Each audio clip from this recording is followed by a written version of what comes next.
उसके बाद उसने क्या किया, जान से मारने की धमकी भी दे दी। अब जान से मारने की धमकी एक दो बार नहीं दी, मल्टीपल टाइम्स दी। कम से कम जितना मुझे पता है 3 बार तो दी ही थी उसने धमकी जान से मारने की। मेरे को तभी डाउट था कि एफआईआर को दबाने की कोशिश की जाएगी।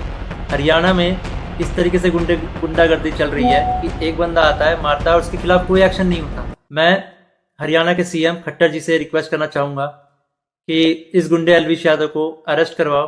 अब मेरे को यही था भाई, जो भी गलत फहमी है डिबेट से सॉल्व करो। अगर आपको लगता है आप सही हो तो आप डिबेट करो, मेरे को लगता है मैं सही हूँ, मैं डिबेट करूंगा। तो कुल मिला के शब्दों से ही जीतना था इस चीज़ को। और मैंने पूरी तैयारी की थी। मैंने वहाँ पे सोफा वोफा सब लगाया था कि जब एलविश भाई आएंगे तो वहाँ बगल में बैठेंगे, ये वो फलान ठिकाना। लेकिन जैसे ही वो आए, एक तो अटैक करना शुरू कर दिया, ऊपर से बहुत सारे बंदों के साथ आए।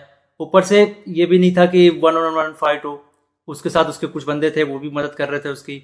इस तरीके से मदद कर रहे थे कि मैं कुछ कर ही नहीं पा रहा था, क्योंकि मेरे को 2-3 लोगों ने पकड़ लिया था अगल बगल से।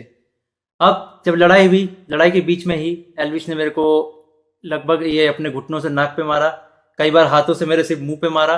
और जब मारा उसके बाद उसने बगल से एक फ़ोन भी उठाया जो दूसरे एंगल पे रिकॉर्डेड है, और फ़ोन से मेरे स्पाइन पे मारा। और आप सभी को पता है अगर स्पाइन पे गलती से भी स्पाइन टूटता है तो आप ज़िंदगी भर के लिए लावारिस हो सकते हो, अपाहिज हो सकते हो। तो उसके बावजूद उसने मारा मारा। और उसके बाद उसने क्या किया, जान से मारने की धमकी भी दे दी। अब जान से मारने की धमकी एक दो बार नहीं दी, मल्टीपल टाइम्स दी। कम से कम जितना मुझे पता है 3 बार तो दी ही थी उसने धमकी जान से मारने की। और ऑफ कैमरा भी उसने कई बार जान से मारने की धमकी दी। अब ये सब होने के बाद जब लड़ाई वड़ाई खत्म हो गई तो उसके बाद वो वापस जा रहे थे, तो वो जो बंदे लाया था उनमें से कुछ बंदे मेरे को, मतलब होता है ना एक प्यार से धमकाने वाला सीन, कि भाई सॉरी बोल दे, क्यों ले रहा है पंगे, ये वो। भाई मैं तो अपने चीज़ों पे अटल था। मैंने बोला मैं सॉरी तो नहीं बोलूँगा क्योंकि मैंने गलती तो की नहीं है। उसके बाद एलविश ने भी थोड़ा ट्राई किया था सॉरी बुलवाने के लिए, लेकिन मैंने उसको भी सॉरी नहीं बोला। और ये सब जब हुआ तो शुरू में मेरे को लगा मेरे को सिर्फ यहाँ चोट आई है, क्योंकि मेरे को कहीं पे भी दर्द फील नहीं हो रहा था। तो मेरे को शुरू शुरू में सिर्फ यहाँ चोट आई। उसके बाद 1-1.5 घंटे बाद मेरे को यहाँ पे दर्द होना शुरू हुआ, और फिर 2 से 3 घंटे बाद मेरे पूरे स्पाइन में दर्द होना शुरू हुआ। और इस तरीके से हुआ कि मैं सो ही नहीं पाया। सुबह 4 बजे मैंने सोने का ट्राई किया था, मैं दोस्त के घर साकेत गया हुआ था, मैंने सोने का ट्राई किया, अनफॉर्चुनेटली मैं दर्द से सो ही नहीं पाया। उसके बाद हम जब दर्द हो रहा था तो हम गए वहाँ पे मैक्स हॉस्पिटल साकेत के, मेडिकल निकलवाने। तो उन्होंने मना कर दिया, विदाउट एफआईआर नहीं होगा। तो मेरा यही था, मेरा दिमाग शॉक में था, एफआईआर हमने की नहीं थी। फिर हमने डिसाइड किया कि दोपहर के 12 बजे के आसपास हम एफआईआर करेंगे लॉन्च, और उसके बाद मेडिकल करवा लेंगे पुलिस की मदद से ही। तो हम गए एफआईआर करने। अब जब एफआईआर करने गए तो हमने पूरा बता दिया कि भाई ये सेक्शन लगाना है, अटेम्प्ट टू मर्डर है, साफ साफ दिख रहा है। तो जो एसएचओ थे उन्होंने बहुत अच्छे से बात की। उसके बाद एसएचओ अपने इंस्पेक्टर के फ़ोन में कॉल करते हैं, बोलते हैं कि पूरा इसको ना पब्लिक मत करना, गुप्त तरीके से रखना, हम लोग गुप्त तरीके से लड़ेंगे। मेरे को तभी डाउट था कि एफआईआर को दबाने की कोशिश की जाएगी, और वही हुआ। अभी मैंने एक आर्टिकल पढ़ा जिसमें एलविश के ऊपर एक भी वो सेक्शन नहीं लगा जो मैंने एफआईआर में लिखवाई थी। अटेम्प्ट टू मर्डर का एक भी सेक्शन नहीं है उसमें। तो कुल मिला के मैं क्या समझूं, अगर आपके पास पैसा हो तो आप एफआईआर भी बदल सकते हो।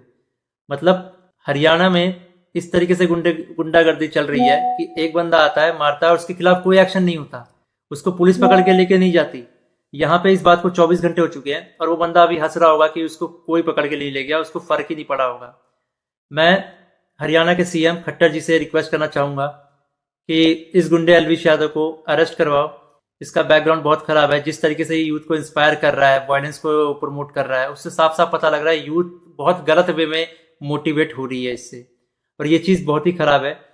तो खट्टर जी, मैं इंडिया के कानून पे बहुत भरोसा करता हूँ, लेकिन अगर यहाँ पे नाइंसाफ़ी हुई तो एक तरीके से बहुत सारे लोगों को ये तो समझ में आ जाएगा कि इंडिया का कानून सिर्फ गरीबों के लिए बना है, अमीरों के लिए नहीं बना है।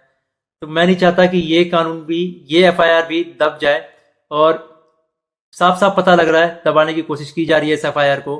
अगर ये एफआईआर दबता है तो ये इंडिया के कानून की हार है, क्योंकि अगर कोई भी ऐसे मार के निकल जाएगा और फिर अपने स्टोरी में डालेगा कि भाई वर्क डन, तो खुल्लम खुल्ला यही है कि वो वायलेंस को प्रमोट कर रहा है और उसको पता है कि उसका कोई कुछ नहीं बिगाड़ सकता। तो एक तरीके से ये इंडिया के कानून की हार है। तो अभी जो मैं एफआईआर लिखवा के आया था, मुझे उसकी कॉपी भी नहीं मिली।